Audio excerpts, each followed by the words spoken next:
Hi everyone. So thank you for the last two presentations. They were very inspiring, and I must admit that I feel a little bit like a minnow now in comparison to Mediacom and Bentley. And as I explain the Aecorn journey, you might understand why I feel that way. But hopefully in the next few years, given everything we've learned over the last 12 months, perhaps we'll become as big as Bentley and Mediacom in the future. That can be our North Star. So today I'm going to talk to you briefly about how we've navigated the last 12 months and continue to grow our brand despite this rapidly changing landscape, and why I really hope to never have to use the word pivot ever again. Now, of course, the road has been bumpy and at times very turbulent, and what I'm going to share with you might seem pretty well thought out, but at the time we really needed to just trust our instincts and be very reactive and respond as quickly as we could. But at least the last 12 months have really shown us that we are agile, we are resilient, and we are creative. And I hope that we were, but now we know that we are, and that gives us greater confidence as we look ahead. So I'm going to talk about some of the insights that I think have contributed to our ability to maintain momentum and grow our brand.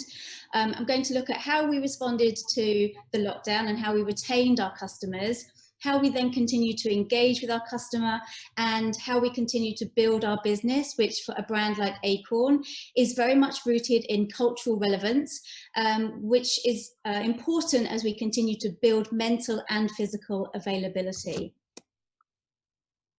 Now, maybe you might be thinking, well, what's Aecorn? And because we're not yet 2 years old, I will forgive you, but we are the world's first range of non-alcoholic aperitifs, and we launched in May of 2019.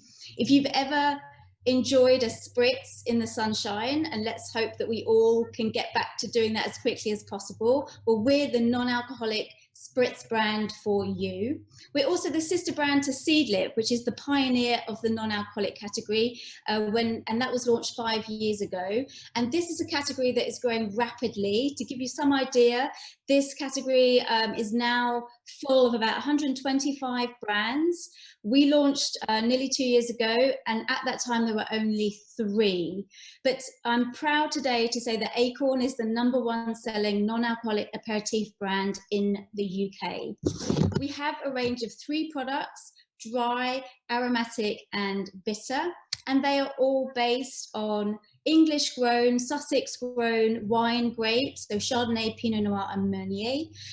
This is our vineyard in Sussex. We then blend or aromatize this lovely base with bitter herbs, botanicals, and roots, including our eponymous Aecorn, which we discovered was a British bittering ingredient used in the Middle Ages to aid digestion. Some of you might be thinking, well, what's an aperitif? And I get that a lot. Aperitifs are really the drinks that we enjoy before food, something to whet the appetite. And because my background has always been in drinks, as we mentioned earlier, I spent 15 years with LVMH making Belvedere vodka. I'm a huge foodie and have been really increasingly frustrated with the lack of delicious, complex, refreshing options that work well with food, which is why I decided to leave LVMH nearly 3 years ago to join Ben Branson from Seedlip to create this new range of aperitifs. We launched in May 2019, which meant that we narrowly missed a key trading period for an aperitivo brand, which is summer. So this was an important moment for us that we were looking forward to as we looked ahead to 2020. We were looking forward to a summer of spritzing and really establishing the brand through the traditional on-trade or on-premise, or where you would go traditionally to have a drink in a bar, restaurant, or hotel. So we were looking forward to really establishing our brand in that channel as well as in the retail channels, and enable us to educate, inspire, delight, and surprise with this new brand. Remember, those were simpler times. It's worth noting then that half of our brand's life has actually been affected by COVID. So looking back at the beginning of 2020, when the pandemic started to take hold, our initial focus very quickly became, how can we retain our consumers? How can we ensure that we don't lose the ground that we have created in our first year of trading? So the 1,000+ listings that we had in what we call halo bars, restaurants and hotels. So it's the best places you can go for food and drink in the UK. 30+ Michelin restaurants. We're listed in 4 major UK retailers, and we've got a really solid base of Instagram followers. So our first focus really was, how can we retain the great work that we did in our first year of trading? The biggest and most immediate impact, of course, was the shuttering of the on-trade. In this channel, in normal times, is where drinks brands will build through education, advocacy, and trial. So our focus was, how can we retain those customers without this channel? So we were really looking then at, how did we think habits were likely to change, and whether those habitual changes would be short, medium, or long term. Now, with the benefit of hindsight, we know that lockdown has obviously continued beyond 21 days or 66 days that's reported to kick an old habit or start a new habit. And we know that COVID has disrupted global consumption, which has forced or perhaps permitted people to unlearn old habits and adapt to new habits. At the time, we really needed to anticipate what those major changes were going to be, and we really focused on 2 big habitual changes, which were net consumption at home and home entertainment opportunities. Fortunately, we were really well set up digitally. We already had an established D2C model, and that enabled us to pivot, that word, I won't use it again. So we were able to adapt to meet the increase in demand, while we also really maintained close relationships with our retail partners to ensure that we could also meet their needs.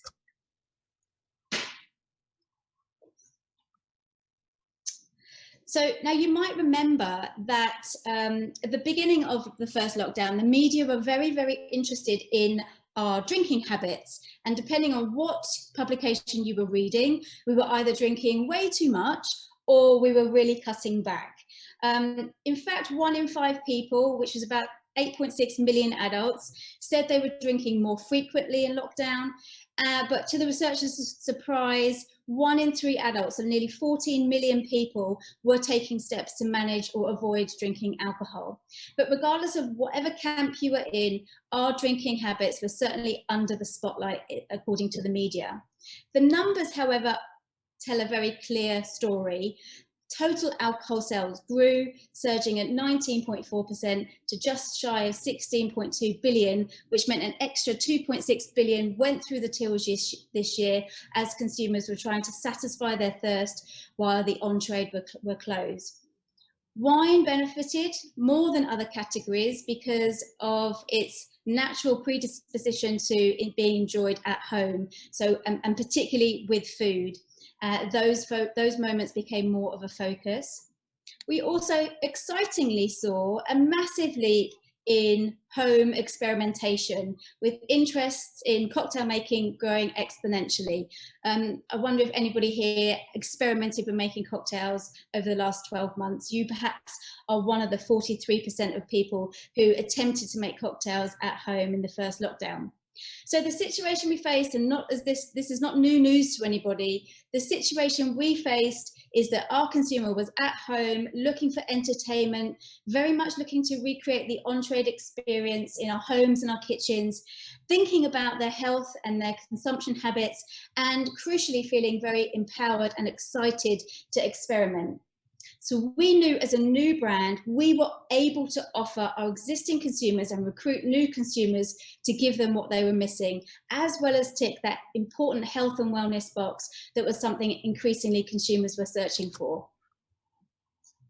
So we then needed to really focus on how we engage with that consumer, because tightly linked to consumer habits rapidly emerged this interest in no and low ABV drinking options.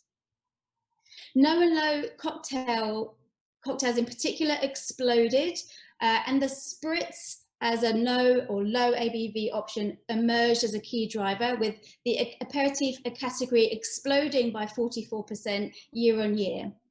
In response to this, we placed greater focus on our most appropriate SKU, which would meet the consumer demand or interest for the aperitivo moment, and that was bitter. Bitter is red, bitter is bitter, bitter is citrusy, and ticks all of those aperitivo boxes. And to give you an analogy, we were thinking we had 3 products to promote, but we had limited resource. There was a lot of interest in no and low at this time, so we decided to only focus on one. Imagine if you were to throw 3 tennis balls at somebody, we would want them to catch one, and that one we wanted it to be bitter, and for spirits to be the hero for our brand new brand. So we also upweighted our brand engagement. So we have a brilliant brand engagement team at Aecorn, and we really encouraged them to focus our communications on that at-home occasion. So looking at no and low aperitivo culture, how can we enjoy simple switch-off spritzes at the end of a long day working from home? We also engaged in regular Zoom cocktail making sessions through our own channels and specialist retail channels. One of the most successful ones we ran was with Anthropology. About 300 people came, and we raised money for the NHS. And all of these were really important key opportunities for us to meet our consumer at those touch points where there was a natural fit for our refocused brand, focusing on the spirits in this aperitivo moment. This also included critical earned media with some of our largest retail customers, which also helped us maintain our physical availability. We also leveraged a growing interest in unusual or different flavours, with bitterness really leading the charge. And if you think about how popular bitter has become over the last few years, with an increase in popularity of dark chocolate, coffee, bitter leaves, our brand was well placed to also capitalise on that interest of bitter flavours. We also actively promoted our no-grony bottled cocktail because it's a perfect non-alc alternative to the very classic no-grony cocktail, which anecdotally became a huge lockdown success. There was lots and lots of interest around the Negroni cocktail, and as a result, our No-Grony brand really benefited from that sort of halo effect from that cocktail. So finally, we needed to continue to build cultural relevance through press and partnerships to help us drive mental availability, especially as the physical availability of our brand was limited to e-commerce and retail. And naturally, much of this needed to move to our digital space. So we were very busy in upgrading our website. We launched a podcast. We improved our communications through email and social media. And in short, we just interacted better with our consumer. We built relationships, we built rapport. Rather than constantly talking about our brand, we instead offered help, support, advice, ways to kind of help our customers switch off at home, gradually evolving our communication towards more ways to enjoy Aecorn at home, but being very sensitive to the situations that many people were facing at home. So it was a real balancing act for us to get right. So looking ahead, in reality, many of the cultural drivers that led to an increase in demand for no and low options were already in place before COVID, because the way that we eat and we drink and we socialise has been changing dramatically over the last few years. Pre-COVID, we were very much leading very disconnected lives. Perhaps after COVID, there'll be a greater appreciation for the importance of maintaining strong social bonds to our physical and mental health, and that awareness was really not well appreciated before the pandemic. As we look ahead, we know these cultural drivers are unlikely to change dramatically. Consumers are still going to be very much aware of their public profiles and want to seek greater control over how much alcohol they're consuming.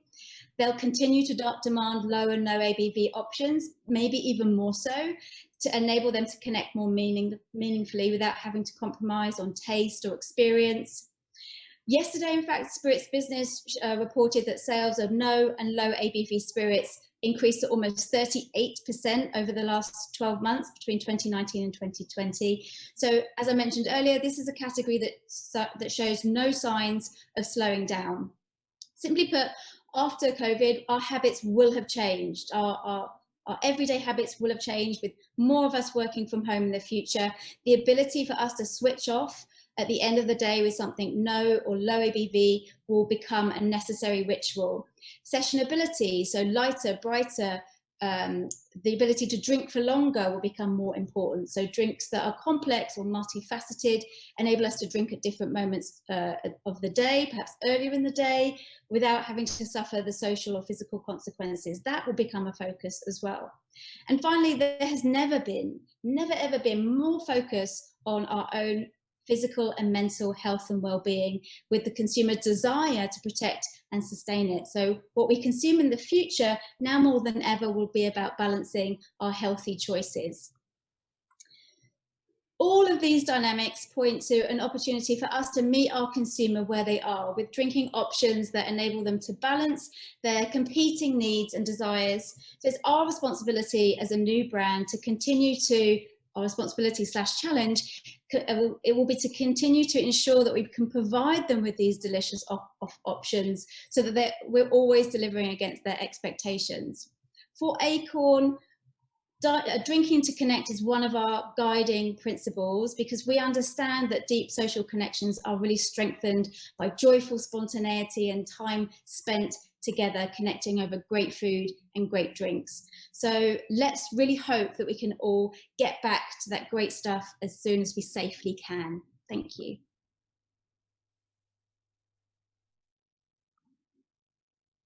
I couldn't agree more, Astrid.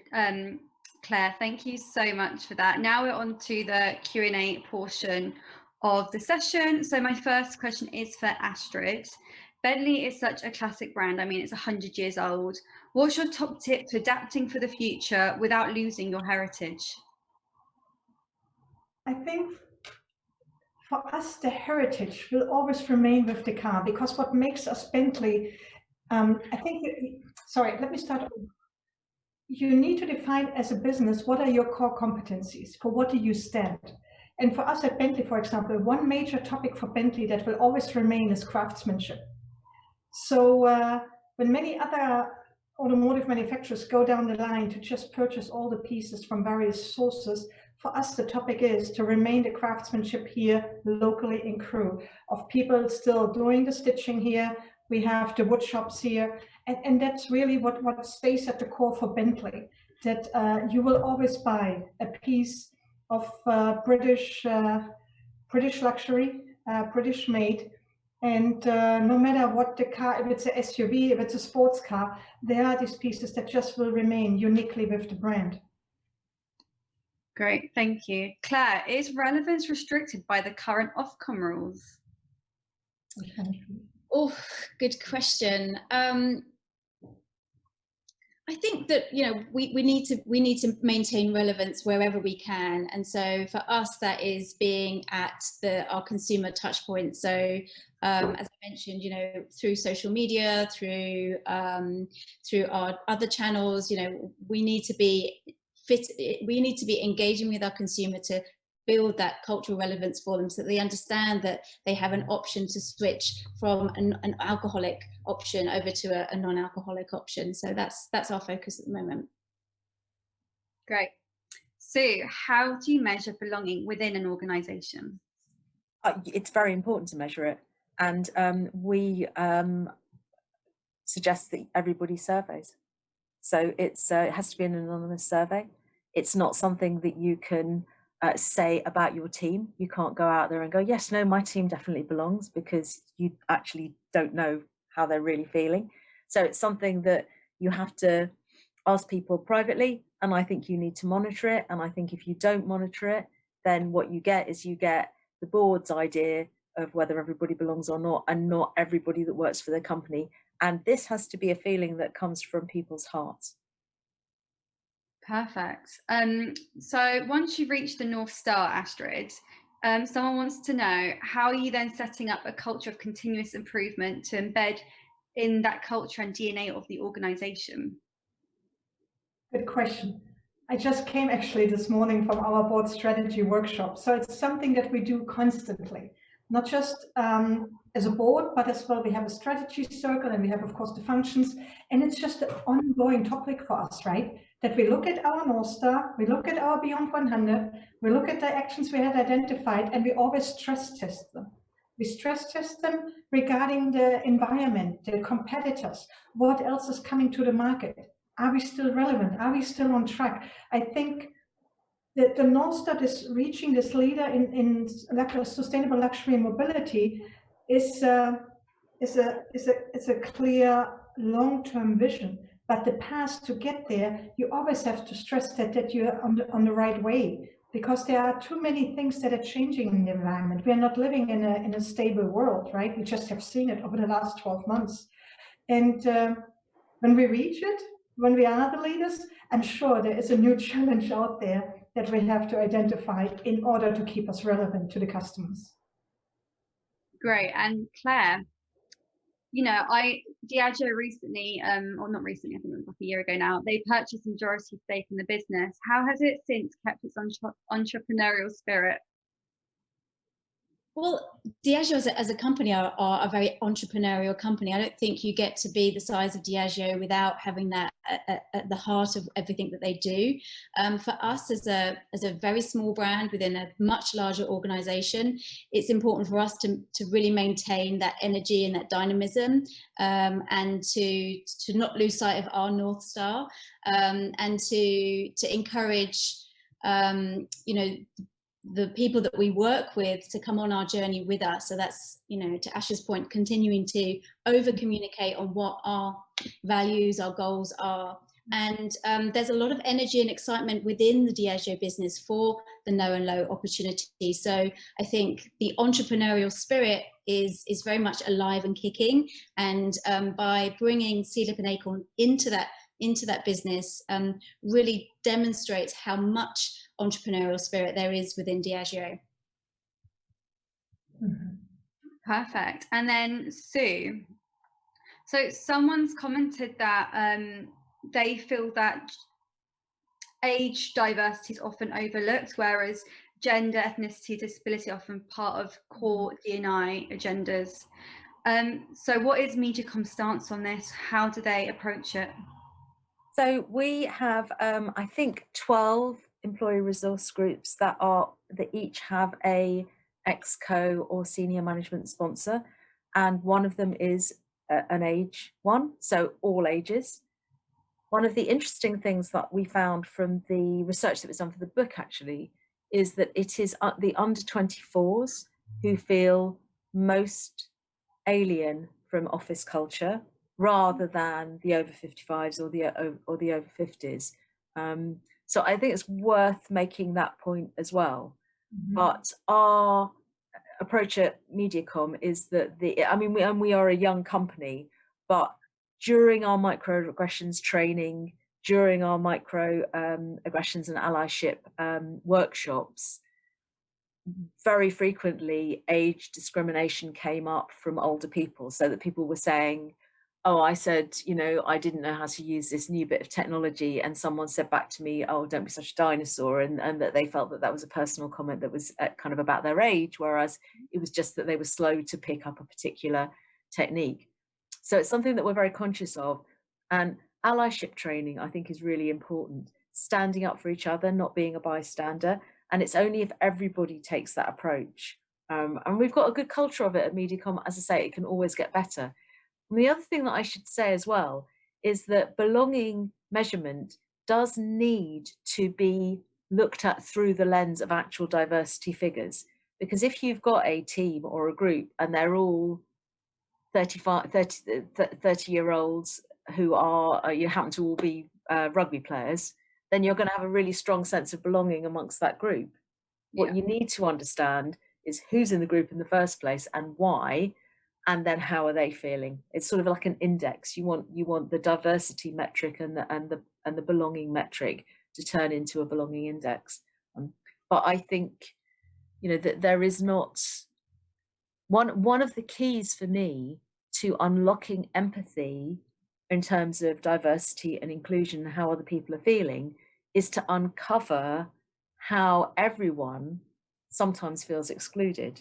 And sometimes that's to do with age. Sometimes that might be that it's someone who looks like a classic alpha man with the perfect life, but actually perhaps he has severe mental health issues that he's dealing with that he isn't broadcasting. And so we need to be more empathetic as a business community, and then we will, through those means, become a kinder, better workplace. I couldn't agree more. I think be kind, isn't it? It's just the word of the year, really. This question is for all of you. So I guess we can start with Sue again and work our way back. How much use do you make of future scenarios in strategic planning? I think it's a really interesting question. Do you remember in about 2015, everybody went mad for 2020 visions? Do you remember? There was like this whole thing. And just imagine the amount of work that went into putting together your 2020 vision, because it was sort of a pun. How many of them were right about 2020? I'll give you an answer to that. None of them were right about 2020. So my view to this is that future scenarios are very important. You need to plan for a range of them. And we've just adopted a big kind of investment of time and effort into agile ways of working at Mediacom, which we're rolling out not just across the UK, but across the world, because we need to be, and I'm going to steal Claire's word, we need to be able to pivot. And I think too much effort going into this is what we know the scenario is going to be like in 5 years' time. Frankly, you might as well not bother. Thinking about a range of alternatives and how they meet what is now increasingly important, the triple bottom line, so the needs of your shareholders, but also the needs of your employees and the needs of society and the community at large. And I think that's something that we spend time doing. And aren't we all at the moment reimagining what the office might look like? I'm not sure how successful we're going to be at it, but what we're doing at Mediacom is we're thinking about a range of reimaginations. So exciting. Astrid, did you want to?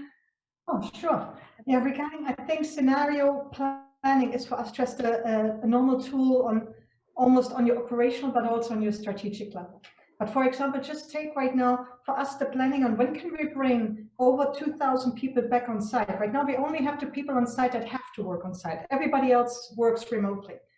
But when can we bring, when we talk about bonding and belonging, right? We also want, again, this human interaction. We want to see us again, talk to each other face to face, and not just via these digital interfaces. So we are doing right now a lot of scenario planning, for example, on when we can bring the colleagues back. And if they come back, of course, they will not come back all at once, but we will go into a new world of working where it will be a hybrid. You will come back maybe for a day a week or a few days a month.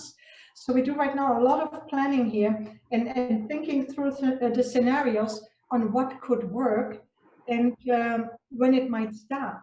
So that's for us, for example, a lot of the short-term topics. And then, of course, long-term, but then it is, as Sue said, the farther you go out, the more, like, we just don't know, right? So you try to set a few directions, but the scenarios, I think, become more relevant in a short to midterm right now. I think that makes sense. And Claire? Gosh, as I mentioned, we have 50% of our life has been under the shadow of COVID, and our scenario planning is, where will we be next month? What's happening? How can we respond? How can we have the confidence in our ability to respond? And I think the biggest learning for us coming out of this year has been actually we have the capacity to be able to respond and to be agile. And that gives us great confidence as we begin to slowly look ahead and to plan further out than next month or two months from now. Also thinking that this is our new normal. We've had to spend 50% of our time working in this new way, so we're now quite comfortable working. We don't have the legacy perhaps of Sue and Astrid to manage, so we are completely reimagining what our future will look like. And I would just lastly like to say that actually as a new brand, I think you have to be very optimistic, you have to be very hopeful, you have to be very excited for the future. But what the last year has shown us is that we also need to perhaps consider some of the scenarios that we would rather not think about, the what if, the big scary what ifs, as opposed to thinking everything will be fine because we've got this great new brand and everyone will love it. So I think it's just maybe we're now more realistic about what our future will look like and managing that new reality, as opposed to thinking everything's just going to be, rosy and great and full of spritzes. I think you're so right. I think it's a danger of getting stuck inside of like a mental loop of what ifs, especially because, as you all said, we don't know what's happening. Be comfortable in the uncomfortable. That's where we've got to, I think, over the last 12 months. Well, thank you all so much for speaking with me today. Your sessions were all amazing. I know there were some questions that we couldn't answer. I've been told that we can email you and you'll answer them separately. That's all we have time for, but do stay tuned for our next session, which will be on the new world of work. Thank you so much. Thank you very much.